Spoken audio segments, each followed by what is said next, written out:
Hello everyone, welcome to CPC academy. तो ये class number 5 है और यूपी पुलिस री एग्ज़ाम को लेकर हमने क्लास बनाई है। ठीक, तो हमने जो है पहले क्लास में पर्वत कर लिए थे और इंट्रोडक्शन ऑफ इंडिया कर लिया था। आज हम पढ़ने वाले हैं प्लेट्यू पठार।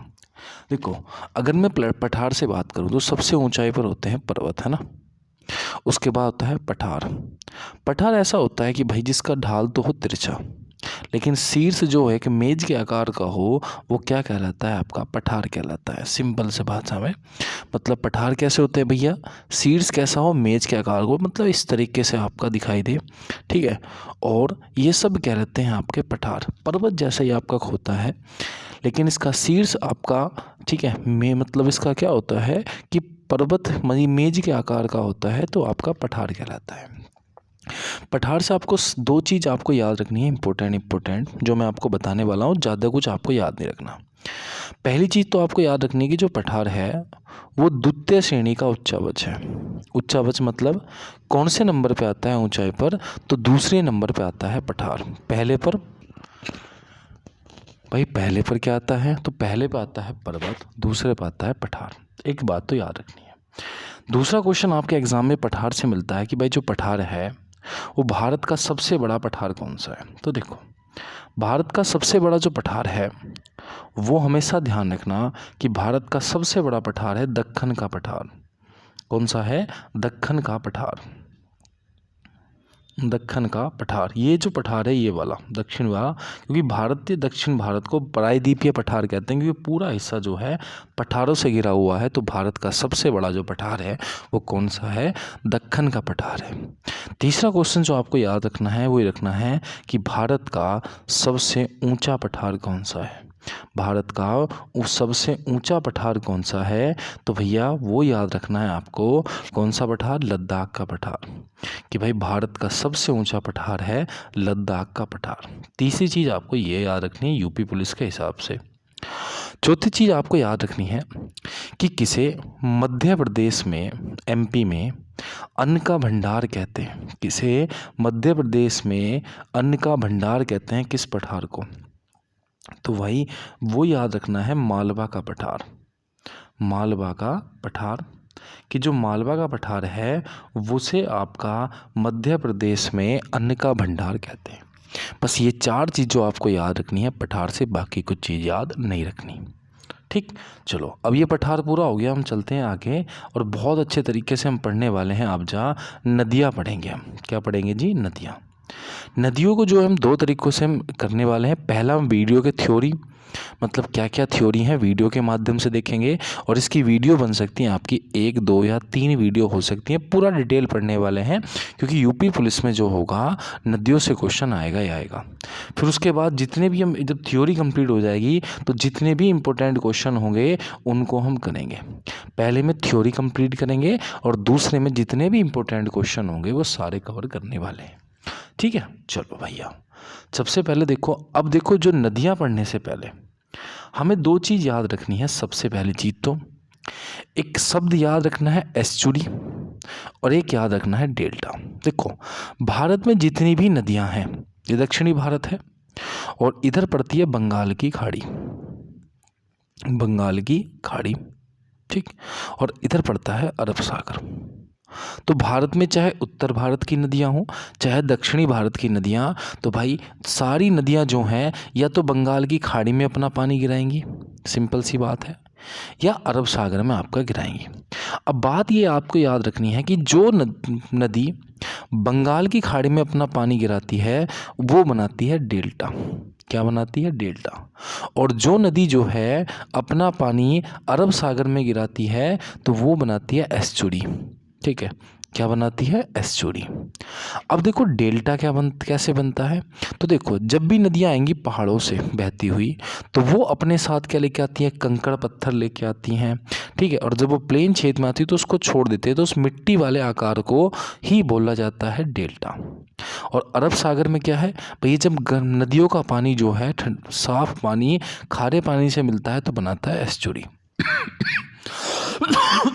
और एस्चुरी से सिर्फ आपका याद ये रखना है कि 3-4 नदियां हैं जो सिर्फ आपको याद रखनी है। एक तो नर्मदा, ताप्ती, मांडवी और माही नदी। नर्मदा, ताप्ती और और माही नदी जो है ये बनाती हैं आपका एस्चुरी। ठीक है, या मैं अगर पूछूं कि पश्चिम में बहने वाली नदियां कौन सी हैं, तो एक नर्मदा है, ताप्ती है, मांडवी है और माही है। तो ये 3 नदियां जो हैं ये एस्चुरी का निर्माण करती हैं। बाकी सब नदियां जो हैं बंगाल की खाड़ी में गिरती हैं और ये निर्माण करती हैं डेल्टा का। ठीक है, किसका? डेल्टा का। और एग्ज़ाम में बहुत बार मिलेगा कि विश्व का सबसे बड़ा डेल्टा कौन सा है, तो विश्व का सबसे बड़ा डेल्टा का नाम है सुंदरबन डेल्टा। क्या नाम है जी? सुंदरबन डेल्टा, जो विश्व का सबसे बड़ा डेल्टा है। ठीक, एस्चुरी क्या होता है कि भैया जो नदियाँ अपना पानी जो है अरब सागर में गिराती हैं, एस्चुरी का निर्माण करती हैं। और एस्चुरी में कौन गिराती है? नर्मदा, ताप्ती, मांडवी और माही नदी। डेल्टा कौन होता है? जो नदी अपना पानी बंगाल की खाड़ी में गिराती है तो निर्माण करती है डेल्टा का। और विश्व का सबसे बड़ा डेल्टा जो है वो सुंदरबन डेल्टा है, जो गंगा और ब्रह्मपुत्र नदी बनाती हैं। ये बात हम आगे भी लिखेंगे। ठीक है, इतनी बात हमने पढ़ ली कि भाई डेल्टा कौन सी नदी बनाती है और अरब सागर में कौन कौन सी नदियाँ गिरती हैं। ध्यान रखना कि भैया 90%, 99% जो नदियाँ हैं वो बंगाल की खाड़ी में अपना पानी गिराती हैं और 1% नदियाँ जो हैं वो अपना पानी कहाँ गिराती हैं, तो वो गिराती हैं अरब सागर में। और भारत में सबसे ज़्यादा अरब सागर में कौन सी नदी पानी गिराती है, तो आंसर दोगे नर्मदा। नर्मदा नदी जो है ये पश्चिम में बहती है, ताप्ती भी पश्चिम में, मांडवी पश्चिम में और माही भी, चारों पश्चिम में बहती हैं। और सबसे ज़्यादा पानी किसका मिलता है अरब सागर में भारत से, तो वो नर्मदा नदी है। ठीक, चलो आगे चलते हैं थोड़ा सा। अब देखो, वैसे तो भारत में बहुत सारी नदियाँ हैं, लेकिन ऐसा तो नहीं हो सकता हम सारी नदियों को पढ़ेंगे। तो नदियों को आज जो हम पढ़ने वाले हैं, तो ये नदियों को समझने के लिए हम समझते हैं ड्रेनेज सिस्टम को। ड्रेनेज सिस्टम क्या है? सबसे पहली चीज़ तो ये समझो। देखो, ड्रेनेज सिस्टम क्या है? जैसे कोई नदी है, बड़ी नदी, ऐसी नदी जिसमें छोटी छोटी नदियाँ जो हैं अपना पानी मिला देती हैं और वो एक नदी बड़ी नदी हो जाती है, तो उसे ही बोलते हैं ड्रेनेज सिस्टम। मतलब छोटी छोटी नदियाँ जब मिलकर एक बड़ी नदी मिला देती है, ठीक है, तो उसे एक बोला जाता है ड्रेनेज सिस्टम, अपवाह तंत्र। ठीक, और हम जो पढ़ने वाले हैं, सबसे पहले हम पढ़ेंगे उत्तर भारत का अपवाह तंत्र। और उत्तर भारत में हिमालय पर्वत है तो हिमालयी अपवाह तंत्र। फिर हम पढ़ेंगे जी आपका दक्षिणी भारत का मतलब प्रायद्वीपीय पेनिसुलर ड्रेनेज सिस्टम, प्रायद्वीपीय अपवाह तंत्र, जो दक्षिणी भारत का है। सबसे पहले हिमालय का पढ़ने वाले हैं कि हिमालय से कौन कौन सी नदियाँ निकलती हैं। फिर दक्षिणी भारत से पढ़ने वाले हैं कि वहाँ से कौन कौन सी नदियाँ निकलती हैं। देखो, हिमालय पर्वत को के अपवाह तंत्र को हम 3 भागों में बांटेंगे। एक बांटेंगे सिंधु नदी तंत्र, एक बांटेंगे गंगा नदी तंत्र और एक बांटेंगे ब्रह्मपुत्र नदी तंत्र। मतलब एक Sindhu drainage system, Ganga drainage system और ब्रह्मपुत्र ड्रेनेज सिस्टम। जैसे सिंधु नदी तंत्र को देखें तो ये सब इलाका जो है, ये वाला, ये सब सिंधु नदी में नदियाँ मिल रही हैं। ठीक, उसके बाद ये जो इलाका है ये गंगा नदी ने घेर रखा है, गंगा की सहायक नदियाँ होंगी या गंगा की होंगी। और ये इलाका जो है ये ब्रह्मपुत्र नदी के पास है। ठीक है, ये वाला, तो भैया ये सब ब्रह्मपुत्र नदी के पास। मतलब पूरा हिमालय 3 नदियों से में मिल जाती है। हिमालय की नदियाँ सिंधु नदी में, गंगा नदी में और ब्रह्मपुत्र नदी में। ठीक, इतनी बात हमने समझ ली। चलो आगे बढ़ते हैं। आगे बढ़ेंगे तो देखो, सबसे पहले हम पढ़ने वाले हैं सिंधु नदी तंत्र, है ना। क्या पढ़ेंगे जी? सिंधु नदी तंत्र। और ये आपको दिख गया होगा कि सिंधु नदी तंत्र है। देखो, सबसे पहले आपको ध्यान रखना है कि सिंधु नदी जो है वो 3 देशों से बहती है। एक चीन में बहती है, भारत में उसके बाद, और उसके बाद पाकिस्तान में। मतलब सिंधु नदी जो है वो 3 देशों से बहती है, चीन, भारत और पाकिस्तान, और फिर मानसरोवर झील में जाके मिल जाती है। तो देखो, अब चीन के मानसरोवर झील के निकट इसका उद्गम होता है। मतलब जो चीन का तिब्बत है, यहाँ से इसका ओरिजिन होता है, किसका? सिंधु नदी का। और मानसरोवर के निकट होके आपका उत्तर पश्चिम की ओर बहती हुई, देखो, बहती हुई लद्दाख के दमचोक में प्रवेश करती। सबसे पहले जो प्रवेश करती है दमचोक में, है ना। दमचोक में प्रवेश करते हुए, ठीक है, भारत में प्रवेश करती है और आगे बहती हुई गिलगित अफगानिस्तान होते हुए पाकिस्तान में प्रवेश कर देती है और कराची के पूर्व से निकल जाती है सिंधु नदी। देखो, तिब्बत से इसका निर्माण हुआ, दमचौक में प्रवेश किया एंट्री भारत से, फिर ऐसे होते हुए गिलगित अफगानिस्तान होते हुए पाकिस्तान में बहते बहते फिर ये अरब सागर में अपना पानी गिरा देती है। कौन? सिंधु नदी। सिंधु नदी कितने देशों से? चीन, भारत, पाकिस्तान। इतनी बात हमने समझ ली। मतलब सिंधु नदी के बारे में हमने इतना समझा कि सिंधु नदी जो है वो तिब्बत से इसका निर्माण हुआ। भैया गिलगित अफगानिस्तान में मिली, भारत सॉरी उसमें आपका लद्दाख में। फिर भैया आपका सिंधु गिलगित अफगानिस्तान होते हुए पाकिस्तान में जाकर निकल के अरब सागर में मिल जाती है। अब सिंधु नदी से 2-3 क्वेश्चन याद है। देखो, अगर कोई आपसे पूछे कि भाई कराची किस नदी के किनारे है, तो झट आंसर दे दोगे सिंधु नदी। भैया कराची जो है वो किस नदी के किनारे है? सिंधु नदी के किनारे। लेकिन जब ये अरब सागर में गिरती है तो अकेली सिंधु नदी नहीं गिरती, सिंधु नदी से कई नदियां आपकी मिलती हैं। सबसे पहले तो उन सब नदियों का पानी इकट्ठा करके जो है सिंधु नदी में मिलता है, और तब जाके सिंधु नदी कहाँ गिरती है? अरब सागर में। देखो कौन कौन सी नदियाँ सिंधु नदी से मिलती है। देखो झेलम का पानी भी सिंधु से मिलता है, चेनाब का पानी भी सिंधु से मिलता है, रावी की भी चेनाब सिंधु नदी से मिलता है, ब्यास का पानी पहले सतलज में और सतलज का पानी फिर सिंधु नदी में मिलता है। और जिन जिन छोटी छोटी नदियों से पानी मिलता है सिंधु नदी में, वो होती हैं सिंधु की सहायक नदियाँ। तो सिंधु की सहायक नदियाँ कितनी हैं? 5 सहायक नदियाँ हैं। एक तो चेनाब है, झेलम है, रावी है, व्यास है और सतलज है। सिंधु की सहायक नदियाँ कौन है? चेनाब, झेलम, रावी, व्यास और सतलज। एक एग्ज़ाम में क्वेश्चन पूछा जाता है कि भारत का जो लद्दाख का लेह शहर है वो किस नदी के किनारे, तो झट आंसर दोगे कि भैया लेह शहर जो है वो सिंधु नदी के किनारे है। आई इतनी बात समझ में? अब देखो सिंधु की सहायक नदियों के बारे में बात कर लेते हैं। सिंधु की अगर मैं सहायक नदी की बात करूं तो सबसे पहले मैं सहायक नदी ले लेता हूं चेनाब, है ना, चेनाब नदी। देखो चेनाब नदी जो है इसका उद्घाटन हुआ है जम्मू कश्मीर के K12 लारा दर्रा से। मतलब इसका ओरिजिन कहाँ से हुआ? K12 लारा दर्रा से इसका ओरिजिन हुआ। और चेनाब नदी को हिमाचल प्रदेश में ये चंद्रभागा के नाम से भी जानता है। क्यों?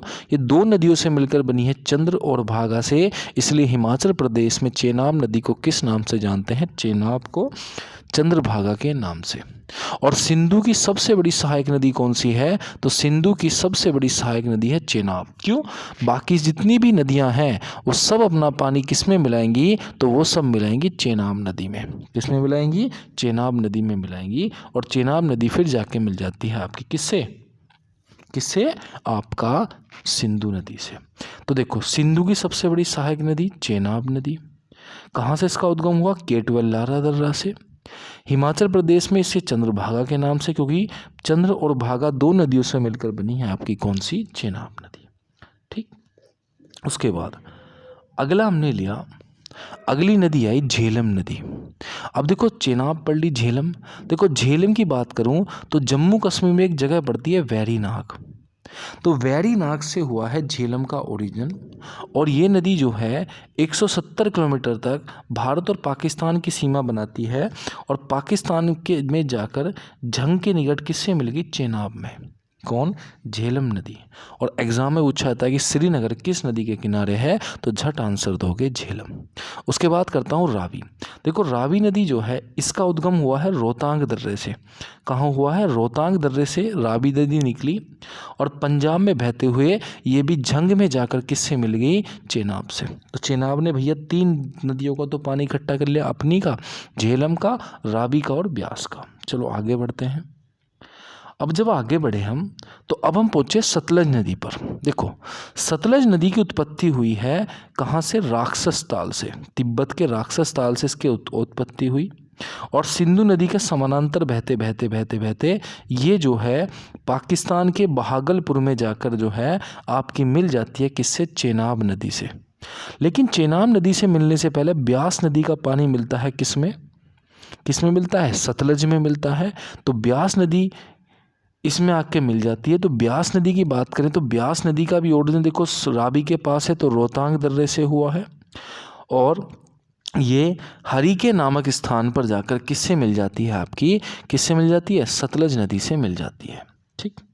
अब सतलज नदी से मिल गई तो ध्यान ये रखना है, ठीक है, कि सतलज नदी से जैसे मिली हरिके नामक स्थान पर, यहीं से एक नहर निकली है, इंदिरा गांधी नहर, ये गई। और इंदिरा गांधी जो नहर है भारत की, इंदिरा गांधी नहर भारत की सबसे बड़ी नहर है, सबसे बड़ी नहर है। इंदिरा गांधी नहर भारत की सबसे बड़ी नहर है। ठीक, अब देखो हुआ क्या, तुम्हें पता चला पाकिस्तान में जारी है, तो भारत और पाकिस्तान के बीच में सिंधु नदी को पानी लेकर विवाद भी है, लेकिन भारत और पाकिस्तान में सिंधु नदी को लेकर समझौता हुआ था। क्या समझौता था? 1960 में डिक्लेयर हुआ कि भारत और पाकिस्तान के बीच में एक सिंधु नदी के पानी को लेकर विवाद हुआ। और इस समझौते में क्या हुआ कि ब्यास नदी, ठीक, सतलज और आपका ब्यास, सतलज और रावी, इन नदियों का पानी इस्तेमाल करेगा आपका कौन? भारत। ये डिक्लेयर हुआ। और चेनाब, झेलम और सिंधु नदी के पानी का इस्तेमाल कौन करेगा? पाकिस्तान। लेकिन पाकिस्तान का ये कहना है कि आप जो है हमारे पानी का भी इस्तेमाल कर रहे हो, जो सिंधु नदी जल समझौता के अंतर्गत हुआ था। ठीक, तो ये था आपका सिंधु नदी तंत्र। इसके क्या क्या क्वेश्चन बन सकते हैं वो हम आपको जल्दी ही कराएंगे जब हमारा टॉपिक पूरा क्लियर हो जाएगा। अब देखो दूसरा नदी तंत्र पर पहुंचे हम, तो दूसरा नदी तंत्र है आपका गंगा नदी तंत्र। अब गंगा नदी तंत्र से आपको सबसे पहली चीज़ तो यही याद रखनी है कि गंगा नदी दो नदियों से मिलकर बनी है, एक तो भागीरथी नदी और एक अलकनंदा नदी। भागीरथी नदी और अलकनंदा नदी जब देवप्रयाग में मिलती हैं तब इसका नाम क्या पड़ जाता है? गंगा नदी। मतलब गंगा नदी दो नदियों से मिलकर बनी है, एक भागीरथी और अलकनंदा, और भागीरथी और अलकनंदा कहाँ मिलती है? देवप्रयाग में, और देवप्रयाग में फिर इसका नाम क्या हो जाता है? गंगा नदी। अगर गंगा नदी की बात करूं तो गंगा नदी भारत की सबसे लंबी नदी है, इसकी लंबाई 25 किलोमीटर है, और भारत में इसकी कितनी लंबाई है जितने बहती है? 2071 किलोमीटर पर, और बाकी कहाँ बहती है? बांग्लादेश में। मतलब गंगा नदी लॉन्गेस्ट रिवर इन इंडिया, इसकी लेंथ कितनी है? 25 किलोमीटर की, और भैया इसकी में कि भारत में कितनी बहती है? 2071, और बाकी सब कहाँ बहती है? बांग्लादेश में। देखो गंगा नदी कितने नदियों से मिलकर बनी? भैया गोमुख से एक नदी निकली थी भागीरथी, और सतोपत से एक निकली थी आपकी अलकनंदा, दोनों कहाँ मिली? देवप्रयाग में। इसका नाम क्या पड़ गया?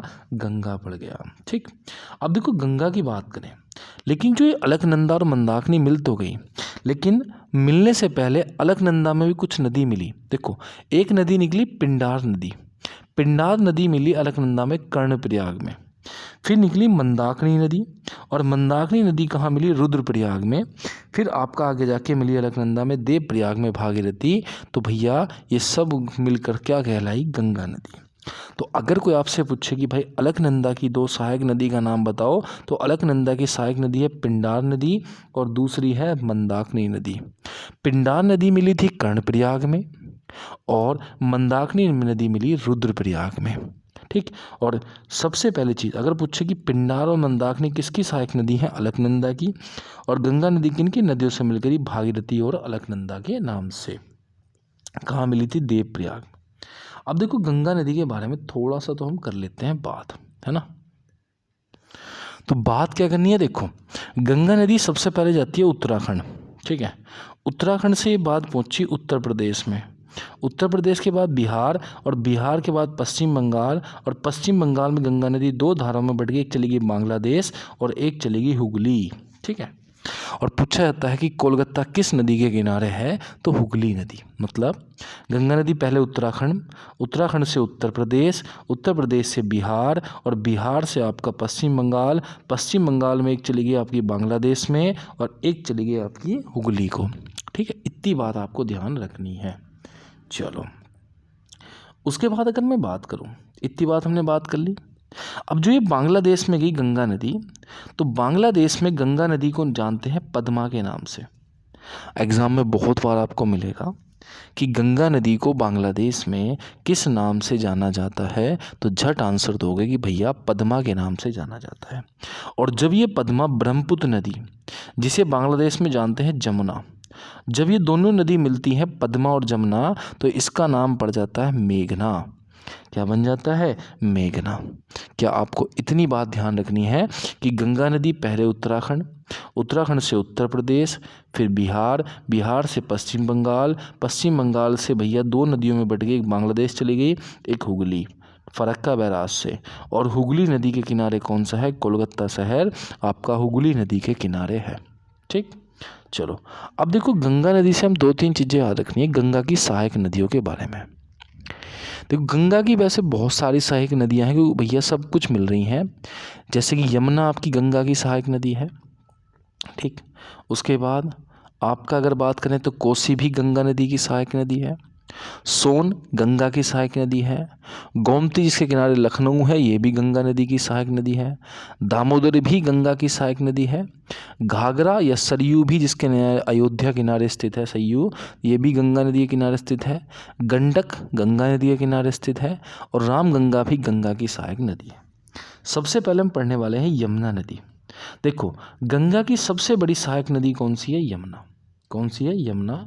और पूछा जाता है कि भारत की सबसे बड़ी सहायक नदी कौन सी है? तो भारत की भी सबसे बड़ी जो है आपकी यमुना ही है। गंगा की सबसे बड़ी सहायक नदी कौन सी है? यमुना।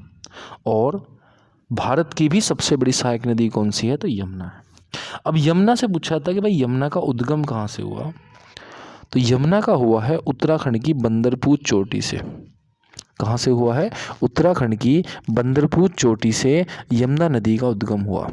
और यमुना नदी जो है सबसे पहले उत्तराखंड गई, उत्तराखंड से हरियाणा, हरियाणा से दिल्ली, दिल्ली से उत्तर प्रदेश में बहते हुए प्रयागराज में मिल गई। किससे? गंगा से जाकर। मतलब यमुना नदी का उद्गम उत्तराखंड की बंदरपूर चोटी से, उत्तराखंड से हरियाणा, हरियाणा से दिल्ली, दिल्ली से उत्तर प्रदेश, उत्तर प्रदेश में जाकर इलाहाबाद में जाकर किससे मिल गई? गंगा नदी से। अब यमुना नदी जो है इसे खुला नाला भी कहते हैं क्योंकि भारत की सबसे प्रदूषित नदी कौन सी है? यमुना नदी है। और यमुना नदी का पुराना नाम है कालिंदी नदी। क्या है? कालिंदी नदी। और यमुना को खुला नाला, भारत की सबसे प्रदूषित नदी भी है क्योंकि दिल्ली किसके नदी के किनारे है? तो झट आंसर दोगे कि भैया यमुना के किनारे है। ठीक, चलो आगे बढ़ते हैं। यमुना की भी कई सारी सहायक नदियां हैं। जैसे अगर पूछा जाए चंबल किसकी सहायक नदी है? तो यमुना की है। बेतवा किसकी सहायक नदी है? तो भैया यमुना की है। पूछे केन किसकी सहायक नदी है? तो भैया ये किसकी है? यमुना की। और यमुना किसकी है? गंगा की। ठीक, चलो आगे बढ़ते हैं। दूसरी चीज़ अब हम बात करने वाले हैं कोसी नदी। देखो कोसी से सिर्फ एक ही याद रखना है कि भैया इसे बिहार का शोक कहता है। अगर आपसे कोई पूछे कि सोरो बिहार क्या है तो झट आंसर दोगे कि भैया कोसी नदी को कहता है। अभी सोरो क्या होता है भाई? दुख क्या होता है? देखो शोक क्या होता है? कोई नदी सपोज मानो इधर की साइड बह रही थी पूरब की ओर, लेकिन उसने अचानक जो है वो दक्षिण की ओर बहने लगी। तो यहाँ जो लोग रह रहे थे वो सब क्या हो जाएंगे? तहस नहस हो जाएगा, सब कुछ बर्बाद हो जाएगा। तो इसलिए से बोलते हैं शोक। तो कोसी नदी को क्या कहा जाता है? बिहार का शोक कहा जाता है। और बंगाल नदी को कहा जाता है, दामोदर नदी को बंगाल का शोक। बिहार का शोक कोसी नदी को, बंगाल का शोक दामोदर नदी को कहा जाता है। ठीक, उसके बाद देखो गोमती नदी के किनारे। देखो गोमती नदी जो है गंगा की ऐसी सहायक नदी है जिसकी उद्गम जो है किसी मैदानी भाग से हुआ है, मतलब और किससे हुआ है? फुलर झील से। और लखनऊ किस नदी के किनारे है? तो झट आंसर दोगे कि भैया लखनऊ जो है वो आपका गंगा नदी के किनारे नहीं है, गोमती नदी के किनारे है। उसके बाद आती है सोन। मैंने तुमसे सिर्फ इतना याद रखना है कि सोन जो है किसकी सहायक नदी है? तो गंगा की है और निकलती है मध्य प्रदेश के अमरकंटक से। ठीक, मध्य प्रदेश के अमरकंटक से। उसके बाद अगर मैं बात करूं आगे की ओर, अब हमें ये याद रखना है कि भाई गंगा जो है वो भारत की राष्ट्रीय नदी है और इसे दर्जा मिला था 2008 में। गंगा नदी को राष्ट्रीय नदी का दर्जा कब मिला? 2008 में दिया गया। और गंगा नदी के किनारे जो है वो भारत का सबसे बड़ा शहर कौन सा है? तो गंगा नदी के किनारे सबसे बड़ा शहर है कानपुर। तो कानपुर किस नदी के किनारे है? तो भैया आपका गंगा नदी के किनारे। ठीक। अब हमें देखना है कि कौन सी नदी गंगा नदी के बाएं से मिलती है और कौन सी दाएं से। तो बाएं में याद रखना है कि गोमती बाएं तरफ है, गंडक भी बाएं तरफ है, घाघरा भी बाएं तरफ है, कोसी भी आपका बाएं तरफ है। दाएं कौन मिलती है? यमुना, सोन और टोंस, ये मिलती है कहाँ से? गंगा के दाएं तरफ। बाएं गोमती, गंडक, घाघरा और कोसी, और दाएं तरफ यमुना, सोन और टोंस। गंगा नदी की प्रवाह क्रम पहले उत्तराखंड, फिर उत्तर प्रदेश, फिर बिहार, बिहार से पश्चिम बंगाल, एक तरफ चली गई हुगली की तरफ और एक तरफ चली गई आपका बांग्लादेश। गंगा नदी की लंबाई कितनी है? 25 किलोमीटर है। 2071 किलोमीटर का उसका प्रवाह है भारत में। आई होप आपको वीडियो अच्छी लगी। गंगा नदी तंत्र और सिंधु नदी तंत्र। कल हम लेके आएंगे ब्रह्मपुत्र नदी तंत्र, फिर क्वेश्चन करेंगे जिससे आपको सारी चीज़ें समझ में आ जाएंगी। चैनल को लाइक कर दीजिए, चैनल और वीडियो को लाइक कर दीजिए, और भैया सब्सक्राइब करना ना भूलें, ठीक है। और शेयर कर दें जितनी भी आप कर सकते हो, बस हमें आपसे यही चाहिए, ठीक है। मिलते हैं नेक्स्ट वीडियो, तब तक के लिए जय हिंद, जय भारत।